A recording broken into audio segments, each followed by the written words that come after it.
Ketika semua teman-temanku merasa ketakutan karena mendengar suara tawa cekikikan dari atas sebuah pohon, aku malah berusaha dengan keras mencari sumber suara yang membuat teman-temanku gemetar ketakutan. Aku keluar dari dalam tenda dan kuedarkan pandanganku ke sekeliling, tapi tidak ada yang kudapati selain gelapnya malam. "Pono, emang lu gak denger? Itu suara kuntilanak, Pon," ujar Iwan yang menutup wajahnya serta kedua telinganya. "Pono gila, lu gak usah keluar dari tenda, Pon. Entar tuh kuntilanak malah nyamperin kita," gerutu Rahmat yang merasa kesal karena aku masih berada di luar tenda. "Gak ada suara apa-apa, Mat. Kupingmu aja kali yang gak normal," jawabku yang masih melihat ke sekitar tempat kami ngecamp. Baru saja aku ingin kembali masuk ke dalam tendaku, tiba-tiba dari tenda sebelah terdengar suara Kokom berteriak lalu menangis dan terdengar kembali tertawa. Aku pun segera mengajak Iwan dan Rahmat untuk menghampiri tenda Kokom yang di dalamnya juga ada Marni serta Desi. Tapi kedua ketek elek yang ada di tendaku itu malah tambah ketakutan dan enggan untuk keluar dari dalam tenda. "Badanmu itu loh, Mat, udah kayak binaraga, tapi malah gemetar ketakutan. Besok berhenti aja, Mat, nggak usah ngejim-ngejim lagi. Pakai daster sekalian, Mat," gerutuku yang kini sedang membangunkan Iwan. "Wan, tuh suara pacar kamu. Dia nangis teriak-teriak. Masa kamu nggak mau nolongin?" "Gue takut, Pono, Jawa. Lu aja sono kalau mau nolongin. Nggak apa-apa deh, besok gue diputusin sama Kokom. Gue nyerah, Pon," ujar Iwan yang kini menutup wajahnya rapat-rapat. "Ah, ketek elek. Tato doang dibanyakin, tapi nyalis gede upil," gerutuku yang makin kesal. Aku yang merasa kasihan dengan teman-teman wanitaku itu lalu segera menghampiri tenda mereka. "Ada apaan sih? Malam-malam kok teriak-teriak?" ucapku yang kini sudah berdiri di depan tenda mereka. "Pon, tolong Pon, Kokom kesurupan," jawab Marni yang terisak menahan tangisnya. "Ya udah, buka nih pintu tendanya," jawabku yang masih menunggu. Ketika Marni membuka tendanya, terlihat Kokom tersenyum ke arahku dan langsung tidak sadarkan diri. "Ah, Kokom ngigo kali, Mar," ujarku yang kini membantu Kokom untuk tidur di posisi yang nyaman. "Enggak, Pon, ini dia pingsan, Dodol," jawab Marni. "Emang tadi lu gak denger ada suara ketawa perempuan cekikikan?" tanya Desi yang masih ketakutan. "Aku sih gak denger, tapi monyet-monyet di tendaku pada ketakutan no, katanya dengar suara kunti," jawabku kesal. "Ayo kita pulang aja, Pon, gue takut," ujar Marni dan Desi. Kalau nanti kalian dicegat kunti di tengah jalur gimana? Apa nggak lebih serem lagi, Mar?" jawabku kesal. "Udah, kita nunggu terang aja dulu. Aku udah mulai ngantuk nih. Ntar kalau ada yang ngetawain kalian lagi, bilang aja kalau kalian temannya Mas Pono." Hehe, celetukku yang langsung kembali ke dalam tenda. "Ah, Pono gendeng," jawab Marni. Ini adalah cerita pendakianku yang kembali gagal muncak karena teman-temanku yang terus diteror oleh kunti penghuni sebuah gunung. 2 hari setelah pendakian kami itu, Kokom mengalami kesurupan untuk yang pertama kalinya setelah dari gunung. Orang tua Kokom pun berinisiatif untuk memanggil ustadz di daerah kami tinggal. Kokom pun tersadar. Setelah setengah jam lamanya, Pak Ustadz berusaha untuk mengusir sosok yang merasuki tubuhnya. Sekitar pukul 8 malam, aku, Iwan, dan Rahmat berinisiatif menjenguk Kokom di rumahnya. Rahmat yang terlebih dahulu mengetahui kabar tentang Kokom lalu menjemputku, sementara Iwan yang jarak rumahnya dengan Kokom tidak terlalu jauh sudah menunggu kami di sana. Tubuh terasa merinding ketika aku mulai mendekati rumah Kokom. Aku pun mulai merasa khawatir kalau-kalau Kokom akan kesurupan lagi. Setelah aku, Rahmat, dan Iwan sudah duduk bersama orang tua Kokom, mereka lalu menanyakan kejadian-kejadian yang kami alami selama di gunung. Rahmat dan Iwan menceritakan kalau malam itu mereka terus diteror oleh suara tertawa kuntilanak yang membuat mereka ketakutan. "Kamu bener gak dengar suara kuntilanak itu, Pon?" tanya Pak Aswar dengan tatapan tajam ke arahku. Aku yang memang tidak mendengar suara tawa yang meneror teman-temanku pun menceritakan apa yang memang aku alami malam itu. "Memangnya waktu mendaki kemarin kamu bawa pegangan, Din?" tanya Pak Aswar yang sepertinya mulai kesal denganku. Aku yang berpikir kalau pegangan yang dimaksud Pak Aswar adalah tongkat atau trekking pole, menggelengkan kepala. "Saya cuma bawa tas carry sama bawa tas lempang, Pak. Nggak bawa pegangan atau tongkat," jawabku yang disambut tawa oleh Rahmat dan Iwan. Tapi tawa mereka pun terhenti ketika Pak Aswar mulai emosi dan menggebrak meja. "Goblok kamu! Kamu jangan bercanda sama saya!" ujar Pak Aswar yang kini benar-benar marah. Istri dan tetangga Pak Aswar pun mulai menenangkan Pak Aswar yang kini wajahnya terlihat memerah. "Pono pekok, yang dimaksud pegangan sama bapaknya Kokom itu jimat, bukannya trekking pole," bisik Rahmat yang duduk di sebelahku dan masih menahan tawanya. "Oh, saya tidak punya jimat apa-apa, Pak. Tapi memang cuma saya aja yang tidak diteror malam itu," jawabku yang kini paham akan arah pembicaraan Pak Aswar. Ketika Pak Aswar sudah terlihat tenang, tiba-tiba Kokom keluar dari kamarnya sambil dibantu oleh Desi dan Marni. Kokom pun lalu duduk di samping ibunya dan posisinya tepat berada di depanku. Di saat aku melihat wajah Kokom, aku sangat terkejut ketika tiba-tiba kedua mata Kokom berubah menjadi putih. Aku yang baru pertama kali menyaksikan kejadian di luar nalar pun sangat terkejut, tapi aku masih bisa tenang dan terus beristighfar dalam hati. Aku pun menutup wajahku dengan kedua tanganku hingga Rahmat memukul pundakku. "Lu kenapa, Pon?" tanya Rahmat dengan suara pelan. Aku menggelengkan kepala dan memberanikan diri lagi untuk melihat ke arah Kokom. Tapi anehnya, semua tampak normal dan biasa saja. Aku mencoba menyapa Kokom lalu menanyakan apa yang dia rasakan saat ini. "Asem, sekarang aku yang halu," bisikku dalam hati. Kokom tampak tersenyum kepadaku dan hal ini tidak biasa karena perempuan yang belum lama aku kenal itu adalah pacar dari Iwan yang kini duduk di samping Rahmat. Aku kembali mengusap wajahku dan menggelengkan kepalaku karena kini aku merasa agak pusing dan mulai mual. Lalu aku mendengar suara yang terdengar sangat dekat di telingaku yang berkata, "Ayo mas, ikut asih," ucap suara yang sontak membuatku merinding. Aku lalu meminta izin untuk berpindah tempat duduk dengan alasan ingin merokok. Lalu aku berjalan ke arah teras rumah Kokom dan mulai menyalakan sebatang rokok. Di belakangku, Rahmat pun menyusul dan kini dia kembali duduk di sampingku bersama tetangga Kokom yang masih ada di sana. "Mas, ayo kita pulang, mas," bisik suara itu terdengar lagi di kepalaku. Ini pertama kalinya aku mengalami sendiri yang orang sering menyebutnya dengan kejadian mistis atau hal gaib atau hal di luar nalar. Karena suara itu terus saja menggema di telingaku. Aku pun memberanikan diri bertanya pada Rahmat tentang apa yang aku dengar saat ini.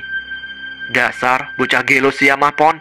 Gue nggak dengar apa-apa selain suara perut gue yang mulai keroncongan," jawab Rahmat. "Mas, ayo mas, ikut asih yuk mas," bisik suara yang terdengar lembut tapi membuat bulu kuduk berdiri. Karena merasa kesal, aku pun menjawab suara yang terus terdengar di telingaku ini. "Ikut kemana sih mbak?" ucapku dalam hati. "Ayo mas, kita pulang," jawab suara itu lagi. "Sebentar ya mbak, saya masih diinterogasi sama Pak Aswar ini," jawabku yang kini malah sok akrab kepada makhluk tak kasat mata itu. "Asih janji mas, gak akan mengganggu teman masnya lagi. Tapi ayo kita pulang sekarang." Sontak aku menelan air liurku karena mendengar jawaban dari makhluk yang bernama Asih itu. "Iya, tapi kamu mau pulang kemana?" tanyaku lagi. "Kalau mas gak mau ikut Asih, berarti Asih yang ikut kamu," jawab Asih yang terdengar sangat manja. "Ayolah mas, kita pulang. Di sini panas," ujar makhluk tak kasat mata itu lagi. Belum lagi aku menjawab suara Asih tadi, Pak Aswar pun berteriak memanggilku. "Pono, sini kamu," ujar Pak Aswar dengan mata melotot dan wajah yang masih memerah. "Kalau sampai anak saya mengalami kesurupan lagi atau anak saya mengalami hal-hal yang tidak diinginkan, kamu harus tanggung jawab, mengerti?" ujar Pak Aswar. Aku pun dengan percaya diri menjawab apa yang baru saja diucapkan oleh Pak Aswar. "Insya Allah, Kokom akan baik-baik saja, Pak. Bapak tidak usah marah-marah ke saya. Apa memang ini sepenuhnya salah saya, Pak?" jawabku dengan nada bicara meninggi. "Kamu ini," ujar Pak Aswar yang kembali memukul meja di depannya. Lalu dengan bertolak pinggang, Pak Aswar pun mengusirku dari rumahnya. Dia memakiku dengan isi kebun binatang yang keluar dari mulutnya. Aku yang merasa kesal lalu membatin. "Ketek elek, mudah-mudahan mulut sampean mencong, Pak," ujarku dalam hati. Tanpa pamit lagi, aku pun lalu keluar dari rumah Kokom. Dan yang membuatku terheran-heran saat itu adalah apa yang kuucapkan dalam hati pun seketika terjadi. Ibu Siti, istri dari Pak Aswar pun seketika berteriak dan menangis, disusul Kokom dan kakak perempuannya. "Pak, istighfar Pak," seru Bu Siti yang memegangi tubuh Pak Aswar. Aku menoleh ke arah belakang sangat terkejut ketika melihat mulut Pak Aswar benar-benar mencong seperti orang terkena stroke, dan dia pun tidak dapat berbicara saat itu. Aku yang terus melangkah mendengar lagi bisikan Asih di telingaku. "Biarkan saja Mas, biar orang itu merasakan akibatnya. Aku jelas tidak terima kalau sampai ada yang menghina serta mencacimu Mas," ujar suara Asih menjelaskan. "Jadi kamu yang bikin mulut Pak Aswar sampai mencong seperti itu sih?" gumamku dalam hati. "Iya Mas, ayolah kita pulang saja," jawabnya. Aku berjalan untuk kembali pulang meninggalkan Rahmat yang terlihat diam terpaku di depan rumah Kokom. Aku tidak lagi memperdulikan tangisan dari Kokom dan ibunya yang merasa khawatir dengan keadaan Pak Aswar saat itu. Aku terus melangkah sampai sudah terasa jauh aku meninggalkan rumah Kokom. "Rumah sampean jauh ya?" bisik Asih dengan suara lembutnya. "Lumayan," jawabku singkat. "Mau Asih bantu Mas supaya lebih cepat sampai ke rumah?" tanya Asih lagi. "Nggak usah, lagian kamu mau bantu dengan cara apa? Wong gambarmu saja aku tidak dapat melihat," gerutuku sambil terus berjalan. "Sampean sudah nggak sabar ya ingin melihat Asih?" tanya Asih yang terdengar seperti menggodaku. "Iya, tapi kalau gambarmu seperti demit yang menakutkan itu, mending gak usah menampakkan diri," jawabku dengan terus berjalan. Tanpa aku sadari, ternyata aku menggerutu tidak dalam hati, tapi suaraku terdengar seperti orang yang sedang mengobrol dengan orang lain. "Dasar bocah gendeng, sekarang udah gila lu Pon, ngomong sendirian," ujar temanku yang bernama Bedul di sebuah warung. "Diem Su, telek, aku lagi ngobrol sama kuntilanak, mau tahu kamu?" balasku dengan nada kesal. Tanpa aku perintah, Asih pun menampakkan diri kepada Bedul dengan wujud kuntilanak. Aku yang melihat Bedul lari tunggang langgang pun tertawa terbahak-bahak saat itu. Aku yang juga melihat penampakan Asih untuk pertama kalinya tidak merasakan takut atau sekedar merinding saat itu. Aku lalu mengajak Asih untuk kembali jalan bersamaku.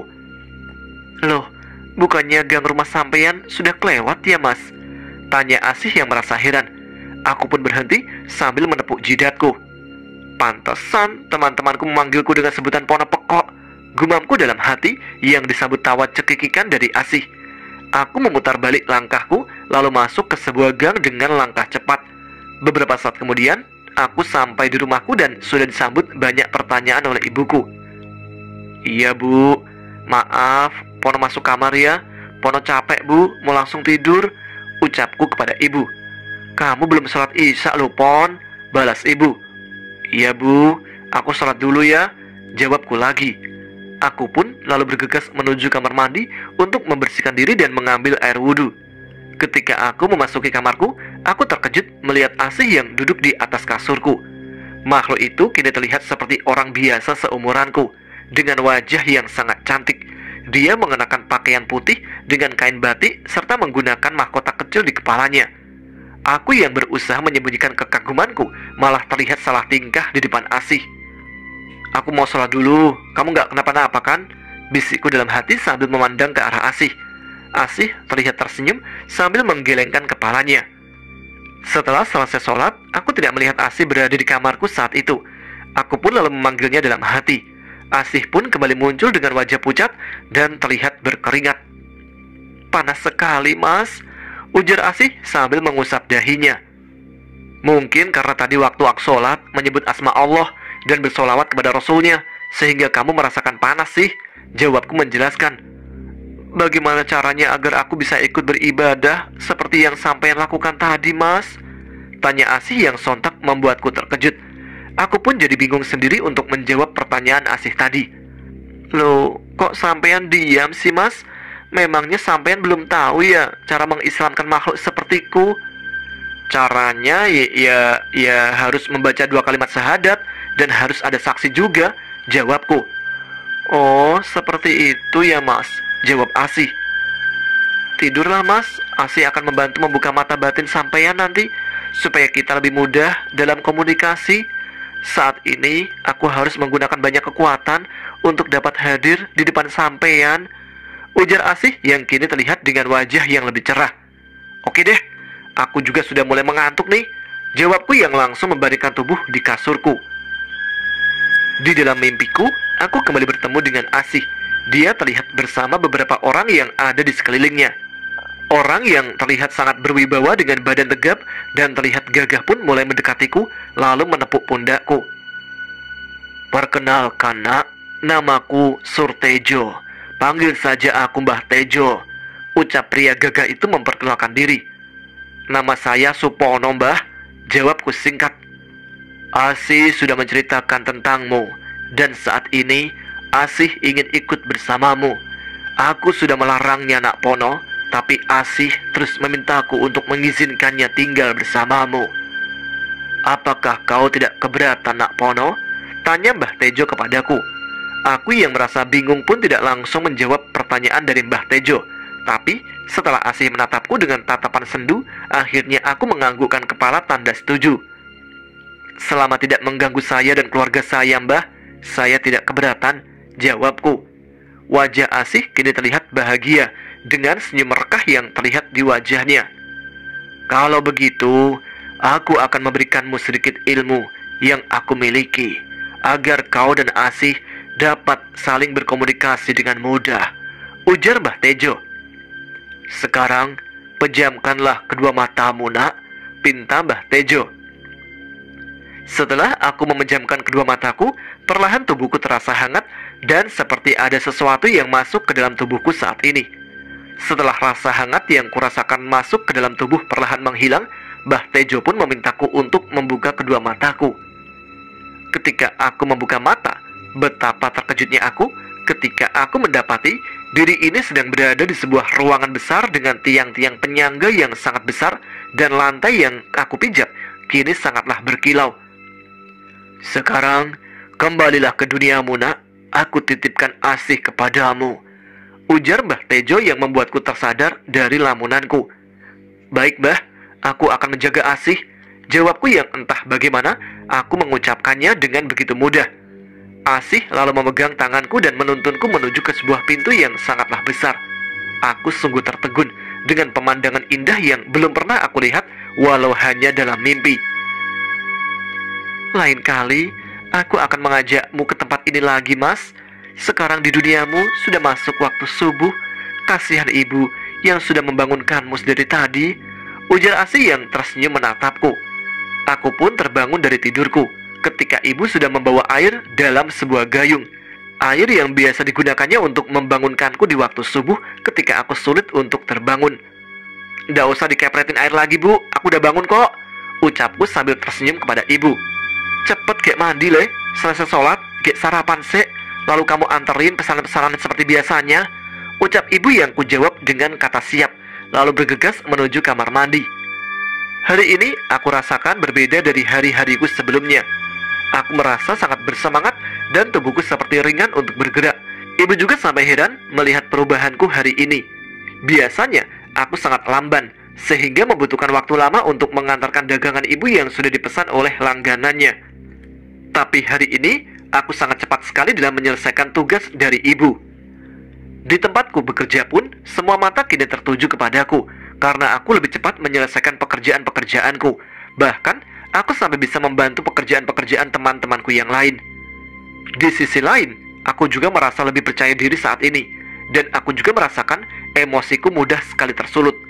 Hari ini aku membentak Pak Anto di tempatku bekerja. Aku memang sudah lama tidak menyukai pengawas di tempatku bekerja itu. Tidak seperti biasanya, ketika Pak Anto sedang memeriksa pekerjaanku, aku malah memandangnya dengan tajam. Pak Anto yang menegurku pun langsung aku bentak dan meninggalkannya dari meja kerjaku. Teman-teman dekatku pun memperingatkanku agar berhati-hati dengan Pak Anto, karena sudah banyak pekerja yang dikeluarkan karena membantah apa yang dia sampaikan. "Awas saja, kalau sampai berani macam-macam sama aku buat pincang kakinya," ujarku dalam hati. Ketika jam sudah menunjukkan pukul 5 sore, aku pun bersiap untuk pulang dari tempatku bekerja. Ketika aku sampai di depan kantorku, aku melihat beberapa orang sedang berkumpul di area tempat memarkirkan motor. Aku yang penasaran lalu berlari menghampiri kerumunan orang yang kini semakin bertambah. Ketika aku sampai di tempat itu, aku sungguh terkejut ketika aku melihat Pak Anto sedang merintih kesakitan sambil memegangi kaki kirinya. Orang-orang di tempat itu pun menjadi bingung ketika ingin menolong Pak Anto, karena jika ada yang memegang kakinya, dia akan berteriak kesakitan. Aku yang sudah menyadari bahwa apa yang sedang menimpa Pak Anto saat ini, bergegas mendekati Pak Anto yang terus merintih kesakitan. Asih, apakah yang menimpa orang ini, kamu yang melakukannya? Tanyaku kepada Asih lewat batin. Iya mas, biarkan saja orang itu merasakan. Aku kan sudah bilang, tidak akan membiarkan ada orang yang menyakitimu. Jawab Asih yang terdengar di telingaku. Entah kenapa, rasa simpatiku kepada Pak Anto pun menghilang. Aku selalu ingat kata-kata kasar yang diucapkannya ketika memarahi bawahannya. Aku pun pergi meninggalkan Pak Anto yang masih merintih kesakitan. Tapi, hati kecilku meminta agar aku menolongnya saat ini. Asih, jangan kau siksa lagi orang itu. Cukup sih, pintaku kepada Asih lewat batinku. Ya, harus sampean mas yang menyembuhkannya, jawab Asih. Bagaimana caranya sih? Kasihan orang itu, tanyaku lagi. Sampean cukup mengusap bagian kaki yang sakit mas, jawab Asih. Aku pun kembali menghampiri Pak Anto, lalu aku berjongkok di sampingnya. Makanya pak, kalau punya mulut itu jangan sembarangan kalau bicara, ucapku sambil memandang tajam wajah Pak Anto. Iya pon, maafkan saya, jawabnya sambil merintih. Sekarang saya bantu untuk menyembuhkan kaki bapak yang sakit ini. Tapi kalau saya masih mendengar bapak memaki-maki karyawan, saya pastikan bapak tidak akan bisa berjalan lagi, ujarku. Teman-temanku yang mendengar aku berkata seperti itu merasa sangat kaget. Hal ini berbalik 180 derajat dari sikapku yang biasanya sangat takut kepada Pak Anto. Aku lalu memegang bagian kaki Pak Anto yang terasa sakit. Dan ajaibnya, ketika aku mengusapnya beberapa kali, Pak Anto sudah bisa menggerakkan kakinya perlahan. Terima kasih pon, ucap Pak Anto. Aku hanya menganggukkan kepala lalu beranjak pergi dari tempat itu, disusul teman-teman kerja yang menepuk-nepuk pundakku. Hebat kamu pon, udah bisa nyembuhin Pak Anto dan juga mengancamnya, ujar Eko yang kini menyanjungku. Seperti biasanya, sepulang aku bekerja, aku selalu mampir dulu di tongkrongan tempat aku dan teman-teman berbagi cerita. Di tempat biasa kami berkumpul itu, terlihat Bedul dan Rahmat sedang asik memainkan gadgetnya. Woi, HP terus, kerja dong mas bro, ujarku yang mengagetkan mereka berdua. Bedul pun terlihat langsung mematikan handphonenya, lalu menggerutu kepadaku. Sialan lu Jawa, lu sekarang udah bisa manggil setan ya? Ucap Bedul kepadaku. Kamu Dul setannya? Jawabku sambil meledek Bedul. Pon, bapaknya Kokom noh, mulutnya mencong. Emangnya lu apain kemarin? Tanya Rahmat sambil tersenyum. Aku sumpahin Mat, waktu dia memaki-maki aku berkata dalam hati, kejadian bener, jawabku sambil membakar sebatang rokok filter. Wah, udah sakti lu Pon, ujar Bedul. Tapi lu harus hati-hati Pon. Tadi Iwan bilang ke gua kalau Pak Aswar lagi nyari orang pinter buat nyembuhin sakitnya, ucap Rahmat memperingatiku. Biar aja Mat, salah sendiri punya mulut tidak dijaga, maki-maki orang seenak udelnya, jawabku. Ketika aku, Rahmat, dan Bedul sedang bercerita sambil menikmati kopi hitam yang ada di hadapan kami masing-masing, tiba-tiba Asih muncul di hadapanku. Karena aku terkejut dengan tidak sengaja, tanganku menyenggol kopi yang masih panas itu dan tumpah ke arah kaki Bedul. Bedul pun berteriak dan memarahiku. Aku dan Rahmat pun tertawa melihat celana Bedul yang kini basah dengan kopi panas. Ada yang sedang mencarimu mas, orang itu sedang menuju ke sini. Sepertinya dia bukan orang biasa, ucap Asih yang kini sudah duduk di sampingku. Aku pun hanya menganggukkan kepala dan segera berdiri untuk menyambut orang yang akan menemuiku. Dari kejauhan, aku melihat Iwan sedang memboncengkan seseorang menggunakan sepeda motor miliknya. Tidak lama kemudian, Iwan pun berhenti di tempatku, Bedul dan Rahmat berada. Asih kembali mengatakan sesuatu kepadaku lewat batinku. Hati-hati mas, orang yang duduk di belakang itu memiliki jin penjaga yang sangat kuat, ucap Asih. Pon, ada yang mau ketemu kamu nih, ujar Iwan yang diikuti seseorang yang memiliki semacam kekuatan tapi tidak terlihat oleh mataku. Aku dapat merasakan ketika orang itu semakin mendekatiku. Iya Wan, jawabku singkat. Tanpa basa-basi lagi, orang yang kini menatapku dengan tajam itu lalu berkata, cepat kau sembuhkan Pak Aswar, atau kau akan mengalami hal yang lebih mengerikan dari apa yang kini dialami Pak Aswar, ujar lelaki itu. Sampean ini lucu loh mas, Datang-datang kok mengancam. Sampean pikir saya takut? Jawabku dengan nada meninggi. Rahmat dan Bedul yang melihatku bersikap aneh lalu memintaku untuk bersabar agar tidak terjadi perkelahian di tempat itu. Aku pun sangat terkejut ketika aku melihat Asih sedang berhadapan dengan nenek tua berpakaian hitam. Asih dan makhluk tua itu melayang di atasku dengan jarak yang cukup dekat. Aku yang masih tertegun melihat Asih melayang di udara dengan wujud yang kini menyeramkan, harus terkapar ketika orang yang tadi datang bersama Iwan tiba-tiba memukulku. Aku pun segera bangkit lalu melompat untuk membalas serangan orang tadi. Aku yang tidak memiliki ilmu bela diri pun beberapa kali terpukul oleh orang itu. Tapi entah datangnya dari mana, tiba-tiba aku merasa tubuhku menjadi ringan dan bergerak dengan lincah. Penglihatanku pun menjadi semakin tajam. Kini pukulan dan tendangan yang diarahkan orang itu dapat aku lihat dengan jelas dan aku bisa membaca pergerakannya. Setelah lama aku terus menghindar, akhirnya aku dapat memegang tangan dari orang itu. Dengan cepat, aku lalu memelintirnya dan mengunci pergerakannya. Ketika orang itu berhasil kubuat jatuh, tiba-tiba Kokom dan Marni berteriak memintaku untuk menghentikan perkelahian. Aku pun membalas beberapa pukulan orang tadi yang sudah membuat wajahku lebam.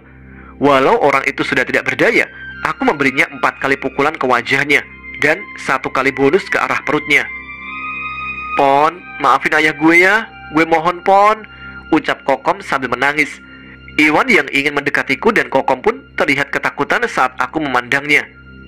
"Ya udah Kom, aku sudah memaafkan orang tuamu. Insya Allah dia akan sembuh dan bisa bicara seperti biasanya Kom," jawabku. Asih yang sudah terlihat dengan wujud gadis cantiknya kini sudah berdiri di belakangku. Aku lalu berpamitan untuk pulang, meninggalkan orang yang berkelahi bersamaku tadi. Rahmat menawariku untuk menemaniku pulang, tapi aku menolaknya. Sesampainya aku di rumah, ibu memarahiku habis-habisan karena melihat wajahku yang lebam, serta ada bercak darah di lengan bajuku. Ibu pun lalu mengobatiku, dan setelah itu menyuruhku untuk segera tidur. Sebelum aku tidur, Asih pun menceritakan sosok makhluk yang dihadapinya tadi. Aku yang tidak bisa melihat pertarungan Asih, nampak penasaran dengan apa yang Asih lakukan tadi. Menurut Asih, ini semua belum berakhir, karena guru dari orang yang aku kalahkan tadi kemungkinan besar akan membalas kekalahan muridnya. Hal itu disebabkan juga karena makhluk yang dia hadapi tadi mengalami luka dalam yang cukup parah, sehingga pasti akan memicu permasalahan yang lebih besar lagi. Oh iya sih, aku lupa menanyakan, apakah benar sewaktu aku dan teman-temanku berada di gunung itu, kaulah yang menakut-nakuti kami? Tanyaku pada Asih. Dengan tersenyum, Asih pun menganggukkan kepalanya, lalu menjelaskan maksudnya ketika di gunung tersebut. "Ketika pertama kali aku melihatmu, aku merasakan sesuatu dalam diriku, Mas. Aku pun berusaha tidak menghiraukan perasaanku dan segera pergi meninggalkan rombongan kalian. Tapi ketika ada makhluk besar yang sedang mengincar salah satu dari teman kalian, aku berusaha dengan kemampuanku untuk mengusirnya. Dan ketika aku kembali melihatmu, aku semakin merasa penasaran dan ingin sekali dekat denganmu, Mas," ujar Asih menjelaskan kepadaku. Memang sebelum kami mendirikan tenda di pos bayangan itu, Marni merasakan tas carrier yang dibawanya semakin berat. Aku pun berinisiatif untuk bertukar carrier dengannya, tapi hal itu tidak merubah keadaan. Marni yang berjalan di belakang Rahmat terlihat sangat pucat sekali sore itu. Dia merasakan hawa dingin mulai merasuki tubuhnya. Setelah kami menemukan tempat lapang yang bisa kami dirikan 2 tenda, akhirnya kami memilih tempat itu untuk beristirahat dan langsung membangun tenda kami. Beberapa pendaki pun terlihat berlalu sambil menyapa rombongan kami. Setelah tenda kami berdiri, aku dan Rahmat pun mencari ranting-ranting kering untuk kami jadikan api unggun nanti malam. "Pon, lu ngerasain sesuatu nggak?" tanya Rahmat kepadaku. "Iya Mat, aku merasakan lapar. Coba denger nih, suara cekikikan dari dalam perutku." "Gak lucu Jawa," jawab Rahmat kesal.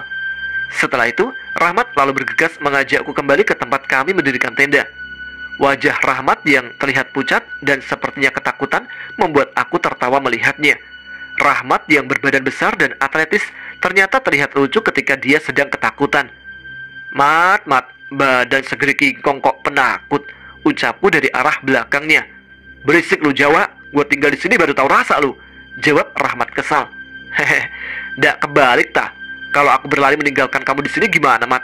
ujarku yang kembali meledek Rahmat. "Gak usah bercanda, Pon. Ini di hutan," jawab Rahmat yang terus melangkah. Sesampainya kami di tenda, aku melihat kondisi Marni semakin pucat dan seperti orang yang kedinginan. Aku pun memeriksa keadaan Marni bersama Kokom dan juga Desi. Dalam hati, aku berdoa, "Ya Allah, kami cuma orang biasa yang tidak memiliki kekuatan apa-apa. Tidak ada daya dan upaya kecuali dengan kekuatan-Mu ya Rob. Kami mohon perlindungan serta pertolongan-Mu ya Allah." Setelah aku memberikan Marni segelas teh hangat, perlahan Marni pun bisa kembali pulih. Setelah merasa kondisi tubuhnya baik, Marni memintaku untuk meninggalkannya di tenda karena dia akan tidur sebentar. "Memangnya makhluk apa yang mengincar Marni sih?" tanyaku pada Asih. "Makhluk dari golongan jin hitam yang sepertinya menyukai teman perempuanmu itu, Mas," jawab Asih. "Berarti di pendakianku kemarin itu ada 2 jin yang menyukai 2 manusia ya sih?" jawabku sambil menggoda Asih. Asih pun tersenyum malu kepadaku. Dia lalu merapatkan duduknya mendekat kepadaku. "Lalu, suara tawa cekikikan yang terus meneror kami itu, apakah kamu yang melakukannya sih?" tanyaku yang kini penasaran. "Iya Mas, setelah sore itu aku berhasil mengusir makhluk hitam berbulu yang mengganggu temanmu itu. Dia kembali lagi mengganggunya, dan bahkan makhluk itu sangat berhasrat sekali kepada Marni," ujar Asih. Aku lalu menertawai makhluk jelek itu yang sudah menindih tubuh Marni. Karena makhluk itu tidak menghiraukanku, aku pun akhirnya merasuki tubuh Kokom, lalu berteriak dan menangis kencang. Karena merasa malu oleh kehadiranku, makhluk itu pun pergi. Lalu Sampaian datang sesaat sebelum aku keluar dari tubuh Kokom. Aku yang semakin terpesona karena melihatmu dari jarak dekat pun memilih untuk tetap berada di tubuh Kokom sampai kalian turun dari gunung itu, ujar Asih menjelaskan. Aku hanya mengangguk-anggukkan kepalaku mendengar Asih menceritakan kejadian di gunung malam itu. "Menurut teman-temanku, suara tertawamu itu sangat menakutkan sih. Tapi kenapa hanya aku yang tidak mendengarnya? Makhluk astral seperti kami bisa melakukan apa saja terhadap manusia, Mas. Kami bisa merubah wujud dan menampakkan diri atau sekedar memperdengarkan suara pada orang yang kami tuju. Hal itu sengaja aku lakukan kepada teman-temanmu supaya mereka terus mengingat dan mengagungkan Tuhan pencipta alam semesta ini, Mas," jawab Asih. "Lalu, seperti apa wujudmu yang sebenarnya sih? Maksudku, apakah kau kuntilanak atau apa gitu?" tanyaku yang kini makin penasaran. "Karena aku makhluk astral, aku bisa menampakkan diri seperti kuntilanak dan lainnya, Mas, sesuka hatiku," jawabnya sambil tersenyum. "Lalu, kenapa kau memiliki perasaan kepadaku sih?" tanyaku sambil mengedipkan mata kananku ke arah Asih. "Aku juga tidak tahu, Mas. Padahal banyak lelaki yang lebih gagah dan terlihat manis yang datang ke gunung itu, Mas. Tapi kenapa rasa ini jatuh kepadamu ya?" balas Asih yang menjauhkan duduknya dari sampingku lalu memajukan bibirnya. Aku pun hanya bisa menggaruk kepalaku walau tidak terasa gatal. "Lalu sampai kapan kamu akan bersamaku sih?" tanyaku dengan wajah lebih serius. "Entahlah, Mas. Aku belum tahu. Aku ingin saat ini bersamamu, orang yang sangat aku sayangi saat ini," jawab Asih sambil memelukku. Ketika kami berdua berlarut dalam pelukan, tiba-tiba terdengar suara ibu yang berteriak minta tolong kepadaku. Aku segera keluar dari dalam kamarku dan berlari menuju ke tempat ibu berada. "Pocong le, ibu takut," ucap ibu dengan suara lirih dan sambil menangis. Asih pun lalu menghilang dari pandanganku. Mungkin dia sedang mencari makhluk yang tadi menakut-nakuti ibu. "Lemper apa pocong, Bu?" tanyaku sambil tertawa kecil kepada ibu. "Nggak lucu le, ibunya hampir mati ketakutan kok malah dibuat bercanda," jawab ibuku kesal. "Pocong apa toh, Bu? Aku baru tahu kalau di rumah ini ada pocongnya," tanyaku sambil mengambilkan air minum untuk ibu. "Iya, ibu nggak tahu orang tiba-tiba pocong itu menampakkan dirinya di jendela kok," jawab ibu lagi. Aku pun segera menghampiri jendela tempat ibu melihat sosok pocong tadi, lalu menutup dan menguncinya kembali. Beberapa saat kemudian, Asih kembali datang dan kini terlihat sudah berdiri di samping ibu. "Itu tadi makhluk kiriman, Mas. Entah siapa yang menyuruh makhluk itu ke rumah ini.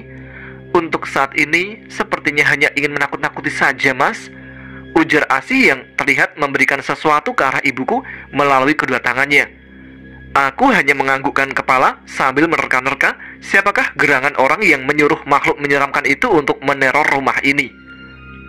"Kamu kok mengangguk-angguk begitu, Tole? Memangnya ada apa?" tanya ibuku yang menyadarkanku dari lamunanku. "Apa mungkin itu pocongnya Pak Lukman, Le? Kabarnya Pak Lukman gentayangan karena tali pocongnya lupa dibuka loh, Le. Ujar ibuku lagi. Itu kan sudah beberapa bulan yang lalu, Bu. Lagian waktu itu juga, itu bukan Pak Lukman, Bu, yang jadi pocong. Itu kan hanya isu saja, supaya anak-anak yang sering nongkrong sampai larut malam di pinggir jalan ketakutan. Jawabku menjelaskan pada ibuku. Sudah, tidak apa-apa, Bu. Sekarang ibu tidurlah, sudah malam. Lebih baik ibu segera istirahat ya, ujarku menambahkan. Ya sudah, kamu juga tidur ya, Le. Biar tidak susah dibanguninnya, balas ibu. Aku dan Asih pun lalu kembali ke dalam kamarku. Asih lalu memintaku untuk segera tidur, karena dia ingin kembali mengajakku untuk menemui ayahnya. Asih berkeyakinan kalau masalah yang aku alami hari ini akan berbuntut panjang. Dan untuk mencari solusi dari masalah ini, Asih mengajakku untuk kembali ke alamnya. Aku pun mulai memejamkan mata, dan tidak butuh waktu lama, kini aku dan Asih sudah berada di sebuah tempat yang sangat indah. Dari tempat aku berada saat ini, aku dapat melihat gagahnya Gunung Merapi dan beberapa gunung-gunung lainnya. Udara yang sejuk pun membuat aku sangat nyaman berada di tempat itu. Setelah itu, Asih mengajakku untuk berjalan menuju ke tempat di mana ayahnya berada saat ini. Tidak butuh waktu lama, orang yang memiliki tubuh tegap dan bernama Mbah Tejo itu sudah menyambutku dengan senyuman yang berwibawa. Lain kali, kau harus bersabar, Nak. Kau harus bisa menjaga ucapanmu, agar ucapanmu itu tidak menyakiti orang lain, ujar Mbah Tejo kepadaku. Selain Asih kini bersamamu dan akan melakukan apa yang kamu mau, kau juga sebenarnya memiliki kemampuan yang disebut Sabdo Dadi. Apa yang kau sumpahkan ketika kau dalam kondisi marah akan berakibat buruk bagi seseorang yang kau sumpahi. Jadi mulai sekarang, berhati-hatilah dalam berucap, Nak, ujar Mbah Tejo menjelaskan. Nggih, Mbah, saya minta maaf atas sikap saya kemarin, jawabku sambil menundukkan kepalaku. Akan ada orang yang datang dan ingin membalaskan dendam apa yang telah kau lakukan, Nak. Maka dari itu, persiapkanlah diri untuk menghadapi garis kehidupan yang akan datang. Semoga ada hikmah dan pelajaran yang dapat kau ambil nantinya, Nak, ujar Mbah Tejo. Lalu, apa yang harus saya lakukan, Mbah? Tanyaku yang merasa khawatir dengan keselamatanku dan juga ibuku tentunya. Hadapi dan berserah dirilah pada Sang Maha Agung, Sang Maha Pencipta alam semesta. Dan kau Asih, janganlah kau bertindak ceroboh.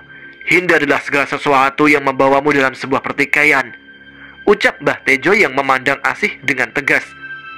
Baik ayah, maafkan atas kelalaian Asih, jawab Asih yang kini juga menundukkan kepalanya.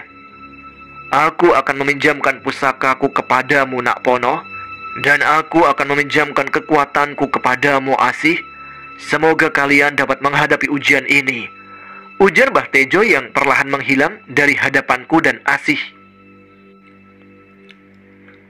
Sudah hampir 1 bulan ini, Asih selalu bersamaku. Kedekatan kami pun masih bisa dibilang wajar.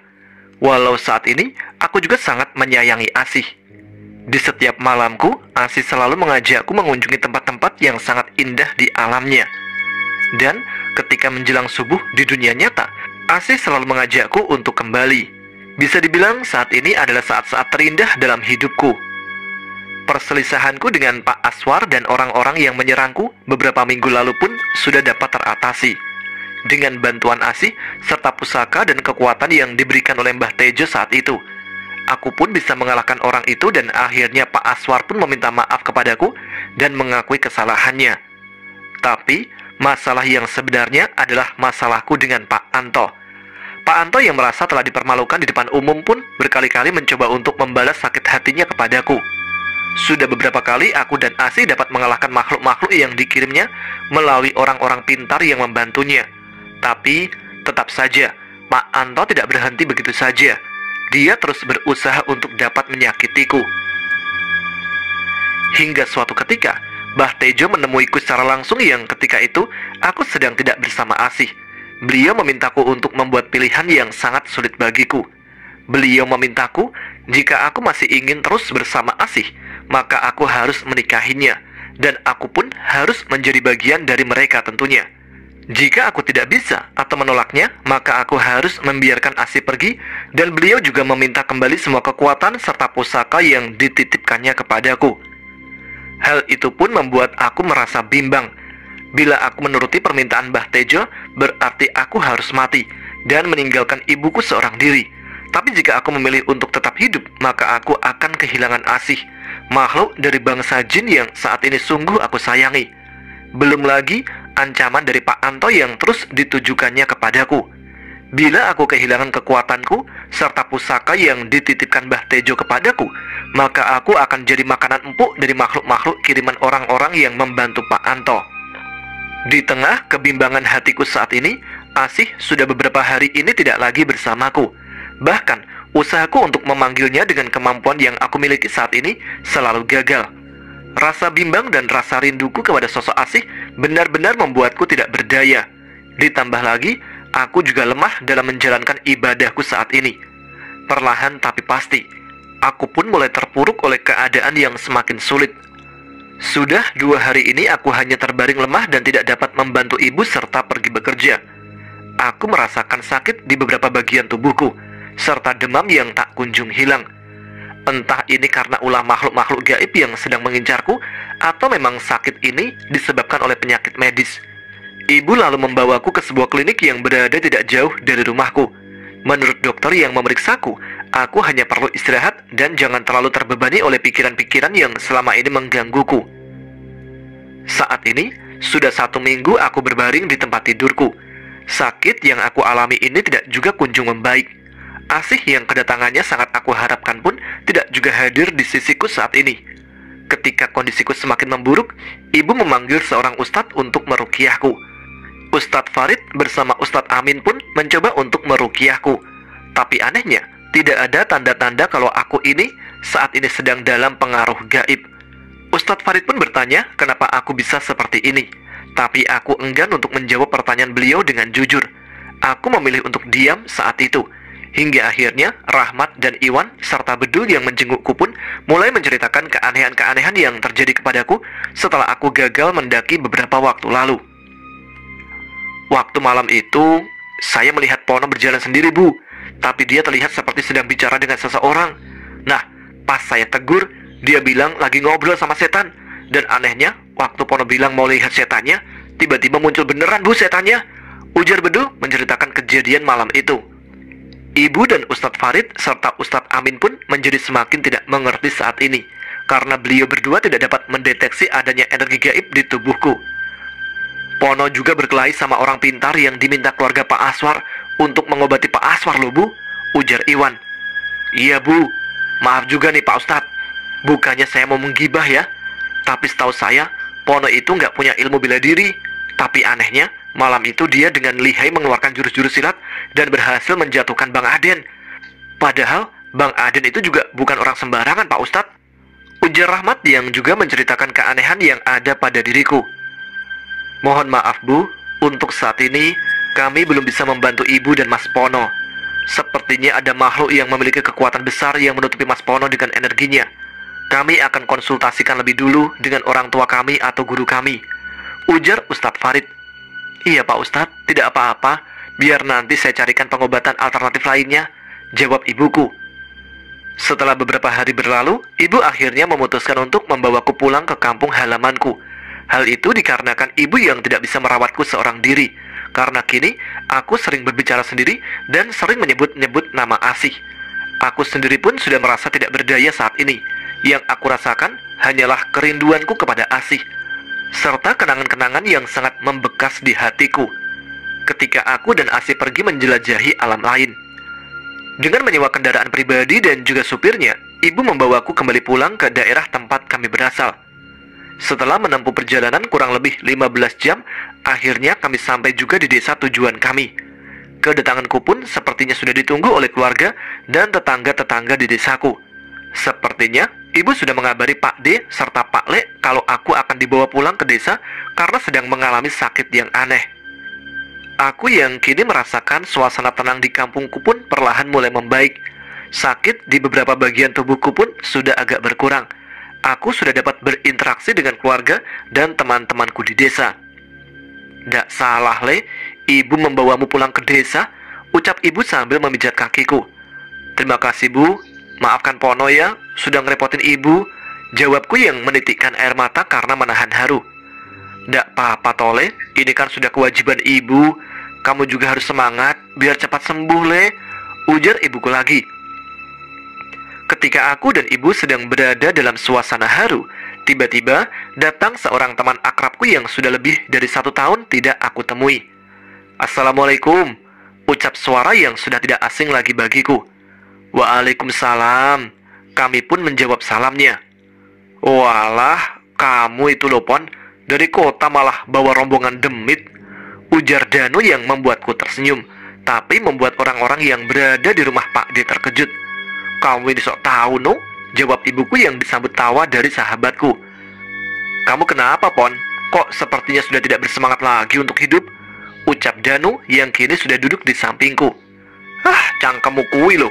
Kalau bicara pasti ada benarnya," jawabku sambil menepuk pundaknya. "Ayo, cepat sehat lagi, Pon, biar kita bisa mancing di pantai lagi. Sekarang banyak pantai baru loh, Pon," ujar Danu yang terlihat memijat bagian kakiku. "Iya, Nu, doakan supaya aku cepat sehat kembali," jawabku sambil menjerit karena merasakan sakit di bagian jempol kakiku yang sedang dipijat Danu. "Nah, kena kamu," ucap Danu sambil terus memijat kuat jempol kakiku. Aduh, ampun, Nu, aduh, sakit," teriakku yang sontak membuat ibu dan Pak Diku menghampiri kami. "Gimana, Nu? Kok Pono sampai begitu kesakitan?" tanya ibuku. "Ada rombongan demit yang mengganggu Pono, bule," jawab Danu serius. "Ah, mosok Tonu? Waktu di kota, Pono sudah diruqyah, tapi kata Pak Ustadznya, dia tidak kenapa-napa loh, Nu," ujar ibu menjelaskan. Danu pun lalu berhenti memijat kakiku, dan kini meminta ibu dan Pak D untuk meninggalkan kami berdua. Ibu dan Pak D ku pun menuruti apa yang diminta Danu, karena Pak D ku sudah tahu kalau Danu memiliki kemampuan untuk membantu orang-orang yang sedang mengalami gangguan dari makhluk gaib. "Tolong kamu jujur sama aku, Pon. Apakah kau sudah mengenal makhluk yang kini membuatmu sakit seperti ini?" tanya Danu dengan mimik wajah tegang. "Apa sekarang dia ada di sini, Nu?" tanyaku yang sangat penasaran. "Loh, memang dia yang membuat kamu seperti ini, Pon," ujar Danu menjelaskan. "Jangan ganggu dia, Nu. Aku sudah terlanjur sayang sama dia," jawabku sambil menahan sedih. "Ah, bocah gendeng, sayang kok sama demit. Pasti ibumu belum tahu hal ini, kan?" tanya Danu yang aku balas dengan anggukan kepalaku. "Gendeng, kamu mau sembuh atau tidak? Atau mau ikut sama demit itu, Pon?" tanya Danu lagi. Aku pun hanya terdiam dan kembali menitikkan air mata. Pono, manusia dan jin itu tidak ditakdirkan untuk bersatu," jelas Danu lagi. "Sekarang pikirkan baik-baik. Apa kamu tidak kasihan sama ibumu? Dia orang yang paling sayang sama kamu. Dia orang yang berjuang buat hidup kamu. Masa kamu mau meninggalkan ibumu demi demit, Topon?" Ucapan Danu itu sedikit menyadarkanku tentang semua ini, tapi aku sungguh tidak dapat menghilangkan kerinduanku kepada Asih. Wajahnya dan kenangan-kenangan bersamanya terus saja hadir dalam benakku. "Apa aku harus yang menceritakannya pada ibumu atau Pak Dimu?" tanya Danu yang membuatku terkejut. "Jangan, Nu. Aku nggak mau ibu tahu tentang hal ini. Biar aku yang selesaikan masalah ini. Dan aku juga minta kamu membantuku, Nu," jawabku dengan suara lirih. Tidak lama kemudian, Pak D dan ibuku pun kembali menghampiri kami setelah beberapa saat suasana di kamar tempatku berada hening. "Piye, Nu? Apa kamu bisa mengobati Pono?" tanya Pak D dengan wajah penuh harap. "Insya Allah, saya akan membantu Pono, Pak Le. Pak Le dan Bule, tolong bantu doa untuk kesembuhan Pono juga tentunya ya," jawab Danu. Tapi ketika Danu mencoba untuk memijit kembali kakiku, dengan spontan aku menendang Danu di bagian dadanya dengan cukup keras dan membuat Danu terjungkal ke bawah. "Waduh, dasar demit perempuan jelek. Awas kamu nanti, tak buat melintir kamu," ucap Danu sambil bangkit dari duduknya. Ibu dan Pak Deku yang melihat kejadian itu sempat berteriak, sementara aku pun terkejut dengan gerakan kakiku yang tidak aku sadari. "Maaf, Nu, aku tidak sengaja," ucapku yang langsung terbangun dari posisi tidurku. "Wes, aku nggak apa-apa, Pon. Yang penting kamu cepat sehat. Nanti malam aku kesini lagi. Aku akan membuat perhitungan dengan demit betina itu," jawab Danu yang langsung keluar dari kamar tempatku berada. Setelah Danu pergi dari rumah Pak D, Aku merasakan kantuk yang luar biasa. Aku kembali merebahkan tubuh kurusku ini. Dan beberapa saat kemudian, aku pun tertidur. Di dalam mimpiku, Asih kembali menemuiku dengan gaun putih dan kain batik berwarna coklat muda yang membuatnya tampak begitu cantik. Dia pun tersenyum, lalu memelukku dengan erat. "Apakah sampean benar-benar mau meninggalkanku, Mas?" tanya Asih dengan wajah tertunduk. "Loh, bukannya kamu yang sudah meninggalkan aku sih? Aku sampai seperti ini karena terus memikirkanmu," jawabku dengan mata berkaca-kaca. "Apakah sampean menyayangi aku juga, Mas?" tanya Asih dengan wajah penasarannya. "Aku belum pernah merasakan jatuh cinta sebelumnya sih. Kamulah cinta pertamaku dan aku sangat menyayangimu," jawabku dengan menatap tajam wajah Asih. "Lalu, kenapa kau tidak langsung menerima tawaran dari ayahku, Mas?" tanya Asih yang kini memalingkan wajahnya. "Aku harus memberitahu ibuku dulu sih, karena ibu adalah satu-satunya orang yang sangat aku sayangi dan sangat menyayangi aku. Aku tidak mau kalau ibu akan merasa kehilanganku. Jadi aku butuh waktu untuk menjelaskannya pada ibu," jelasku dengan sungguh-sungguh. "Baiklah kalau begitu, Mas. Aku berikan kau waktu 3 hari untuk mengambil keputusan. Saat ini aku tidak bisa berlama-lama bersamamu, karena jika ayahku tahu, maka dia akan sangat murka," ujar Asih menjelaskan. "Aku pergi dulu, Mas," ucap Asih sambil memegang wajahku dan perlahan menghilang.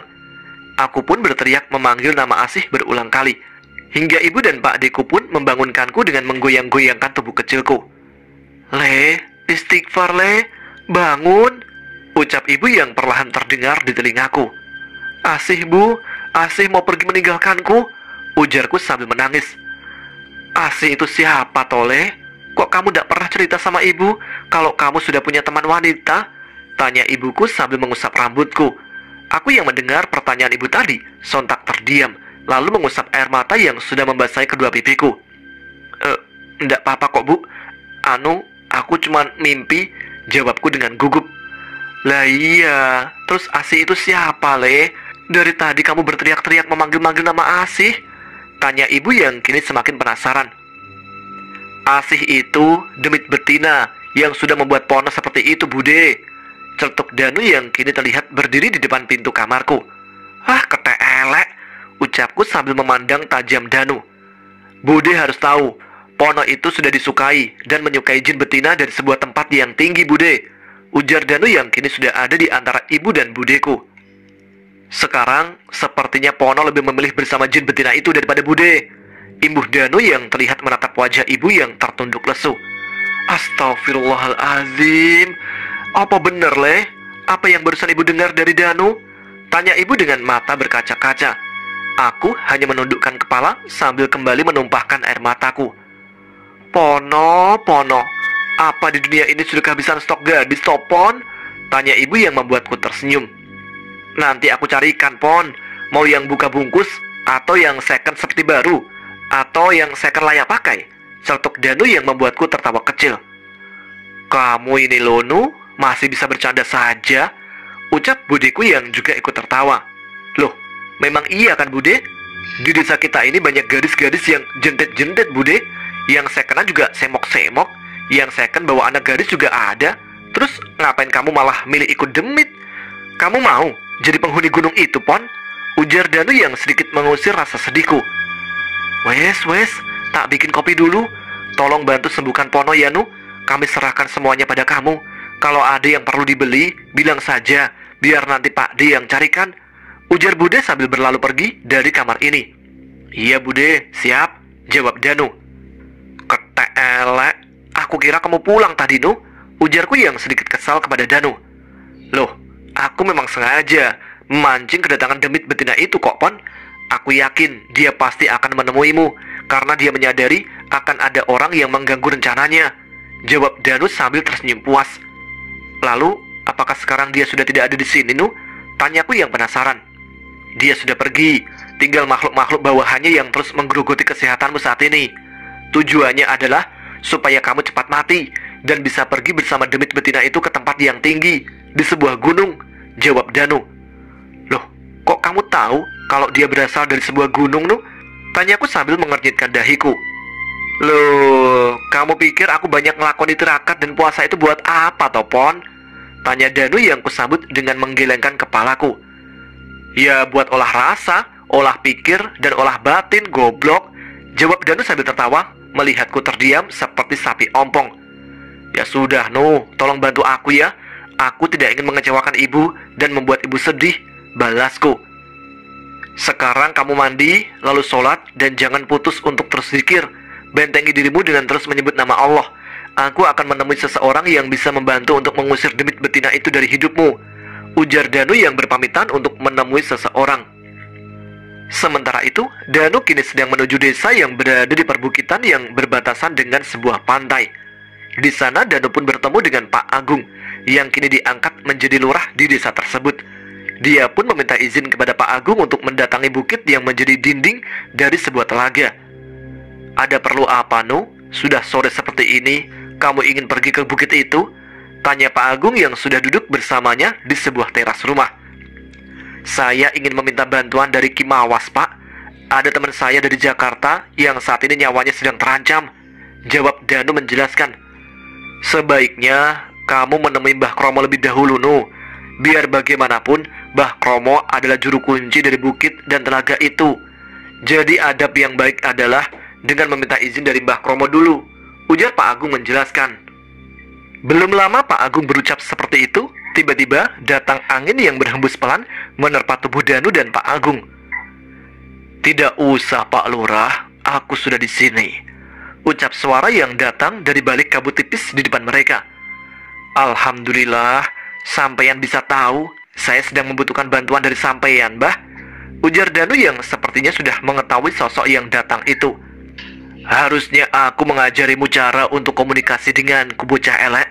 Jadi kau tidak perlu repot-repot bila ada keperluan yang mendesak seperti ini, balas sosok yang berdiri tegak di antara Danu dan Pak Agung. Ada perlu apa? Sehingga kau menginginkan aku membantumu, bocah? Ujarnya lagi.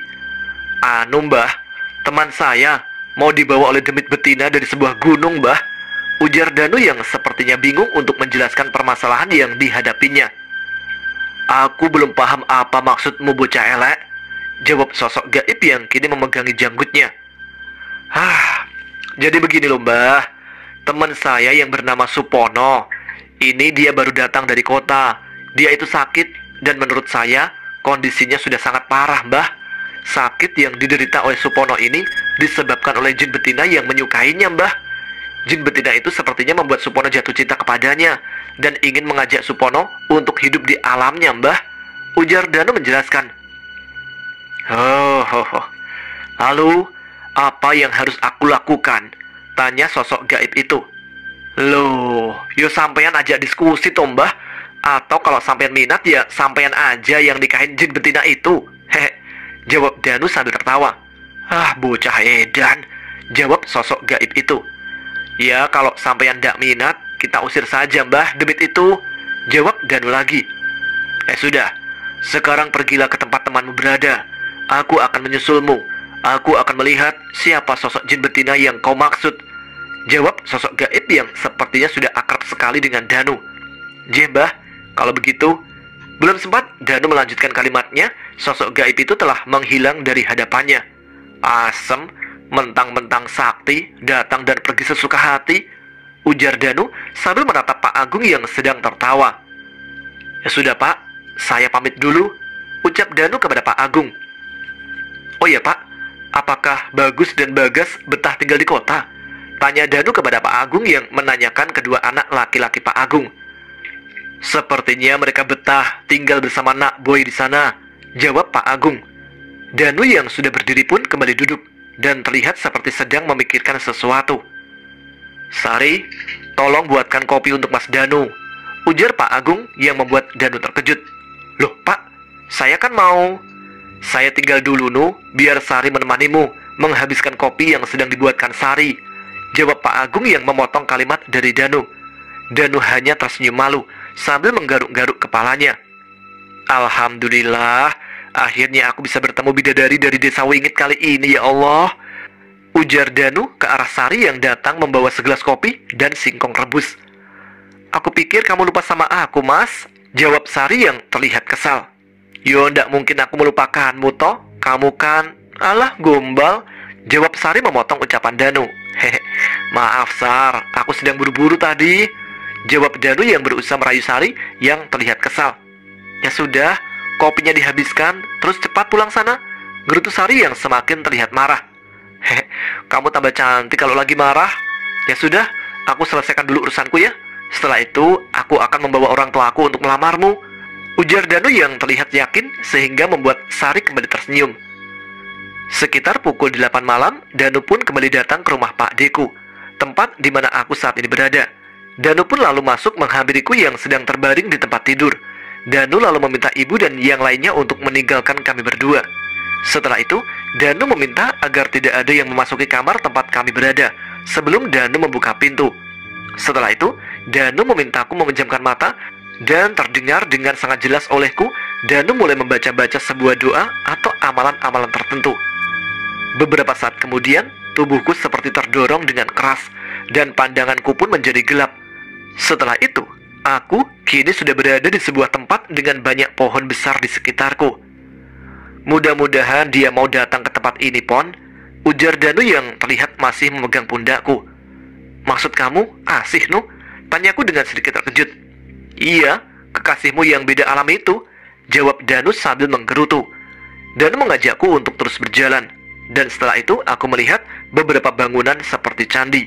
Dan tempat ini sepertinya sudah tidak asing lagi bagiku. Kayaknya aku pernah mendatangi tempat ini, Nu, ucapku yang kagum sambil memandangi sekitarku. Wah, ternyata lebih dulu kamu ya yang menjelajahi tempat ini, Pon, balas Danu. Tidak lama kemudian muncul beberapa makhluk besar yang sangat menyeramkan yang kini mengelilingi kami dengan mata merah menyala. Ada gerandong, Pon, bisik Danu yang menahan tawanya. Sepertinya Danu sudah sangat terbiasa dengan pemandangan menyeramkan seperti ini. Bisa-bisanya dia bercanda di saat gawat seperti ini. Cepat panggil pacarmu itu, Pon, ucap Danu yang kini terlihat lebih serius. Asih, kamu di mana sih? Teriakku tanpa memperdulikan makhluk-makhluk yang menyeramkan. Kurang ajar. Seenaknya kau memanggil ratu kami dengan berteriak, ujar salah satu makhluk menyeramkan itu sambil menggeram. Mbak Asih, ini loh, Mas Ponomu datang, seru Danu yang berteriak lebih kencang dariku. Cukup, dasar manusia tidak tahu diri. Akan kujadikan kau makan malam kami di tempat ini, jawab makhluk yang terlihat lebih besar di antara yang lainnya. Setelah berkata seperti itu, makhluk-makhluk menyeramkan yang terlihat seperti genderuwo itu lalu mengepung kami berdua. Danu pun terlihat memasang kuda-kuda untuk menghadapi makhluk-makhluk yang besarnya 2 kali lipat tubuh kami. Belum sempat makhluk itu menyerang kami, tiba-tiba sosok perempuan cantik yang mirip sekali dengan Asih menghentikan langkah makhluk-makhluk menyeramkan itu. Cukup, ucap wanita itu dengan tegas. Akhirnya kau datang juga, Mas. Apakah kau sudah siap untuk menjadi pendampingku di istana ini? Ujar Asih yang terlihat lebih dewasa dengan busana seperti ratu di sebuah kerajaan. Apakah orang yang kau ajak itu juga sedang mencari pendamping, Mas? Ucapnya lagi dengan senyuman yang terlihat sangatlah menawan. Enak aja, aku sudah punya calon permaisuri dan kalian bukanlah levelku, cetuk Danu yang kini memegangiku dengan erat. Berarti aku harus membunuhmu di sini supaya kekasihku itu dapat pergi denganku, jawab Asih dengan mata yang terlihat memerah. Maafkan aku sih, sepertinya aku tidak bisa terus bersamamu, ucapku yang sontak membuat Asih terkejut. Aku tidak peduli lagi. Kau mau ikut denganku secara sukarela atau aku harus memaksamu? Kau harus jadi milikku dan harus ikut bersamaku, Mas, jawab Asih yang kini muncul taring di kedua pipinya. Di saat aku merasa sangat ketakutan, aku mendengar Danu terus menggerutu menyebut-nyebut nama Ki Mawas. Sampeyan di mana, Mbah? Masa sampeyan sengaja menjebak kami di sini? Ucap Danu lirih. Ki Mawas, Ki, ujarnya perlahan. Ketika sosok Asih yang kini terlihat menyeramkan itu hendak menyerang kami, tiba-tiba ada sebuah cahaya yang membentuk kubah melindungi aku dan Danu. Setelah sosok Asih perlahan mundur, tiba-tiba di depan kami, kini sudah berdiri sosok pria dengan pakaian kerajaan sedang memegang tombak yang bercahaya putih. Putri Antari Asih, lama sudah kita tidak berjumpa, ucap sosok gaib yang berdiri tegak itu. Alhamdulillah, Mbah, tak pikir sampeyan ndak jadi datang, ucap Danu perlahan. Kamu mengenal sosok itu, Nu? Tanyaku berbisik ke arah Danu. Nama beliau itu adalah Kimawas. Beliaulah yang kini menjaga Telaga Tirta dan Bukit Jerpitu, jawab Danu menjelaskan. Cukup, sekarang bukan waktunya kau menyanjungku, ujar Kimawas yang terlihat menoleh ke arah kami. Iya mbah, jawab Danu singkat. Raden Mawas Tirta, angin apa yang membawamu ke daerah kekuasaanku ini? Ujar Asih yang kini terlihat kembali cantik. Maafkan aku atas kelancanganku, Putri. Aku hanya membantu sahabatku untuk membawa kembali temannya dengan damai, ujar Kimawas yang memandang kami berdua. Apakah kau sudah membawa pengganti dari manusia itu, Raden? Balas Asih yang kini terlihat menggoda Kimawas. Tidak, Putri. Aku hanya meminta dengan kebaikan hati putri penguasa dari dataran tinggi ini. Aku tidak membawa apapun ke tempat ini, jawab Kimawas. Aku sudah lama mengenalmu, Raden. Ini adalah sebuah pilihan yang sulit bagiku. Saat ini, aku sedang mencari sosok pendamping untuk memimpin kerajaan ini menggantikan ayahku. Danu terbatuk-batuk sambil melirik ke arah Kimawas. Bocah edan, apa kau tidak tahu kalau nyawamu dalam bahaya? Masih saja kau bisa bercanda di keadaan seperti ini. Maaf, Mbah. Itu tadi kan Tuan Putri mengatakan bahwa dia sedang mencari pendamping. Sepertinya sampean cocok loh, Mbah, ucap Danu yang kembali berbisik pada Kimawas. Hentikan gurauanmu, atau kau aku tinggalkan di sini, jawab Kimawas yang merasa kesal. Walah, gitu aja marah toh, Mbah, cetuk Danu. Alangkah baiknya Putri mencari pendamping dari sebangsa kita juga, Putri. Jangan menyalahi aturan dengan menjadikan manusia sebagai bagian dari bangsa kita, jawab Kimawas dengan penuh wibawa. Kalau begitu, maukah kau jadi pendamping putriku ini, Raden? Ujar suara yang tiba-tiba muncul di balik cahaya berwarna merah di samping Asih. Lama kita tidak bertemu, Mawas Tirta. Aku dengar saat ini kau sudah memiliki daerah kekuasaan yang baru, imbuh sosok yang mirip sekali dengan Mbah Tejo. Antari, cepat kau lepaskan anak itu dari pengaruh ilmu yang kau tanamkan kepadanya. Aku rasa biarkan anak itu pergi dan menjalani kehidupannya sebagai manusia. Dan jangan kau ganggu dia lagi. Aku tidak ingin membuat kesalahan lagi, ujar sosok yang sangat berwibawa itu sambil menunjuk ke arahku. Baik, Ayah, jawab Asih sambil memejamkan matanya dan seperti membacakan mantra-mantra tertentu. Sesuatu yang aneh pun aku rasakan dalam diriku. Dada ini terasa lega tanpa ada perasaan yang mengganggu pikiranku lagi. Aku seperti menemukan diriku yang sebenarnya. Tidak ada beban perasaan apapun yang aku rasakan. Danu yang melihatku terdengar mengucapkan kalimat syukur dari bibirnya. Dia tersenyum kepadaku dan menepuk-nepuk pundakku. Alhamdulillah, Pon. Besok kita bisa mancing di pantai kalau begini, ucap Danu yang masih menepuk-nepuk pundakku. Seperti ada yang aneh ya, Nu? Tanyaku pada Danu.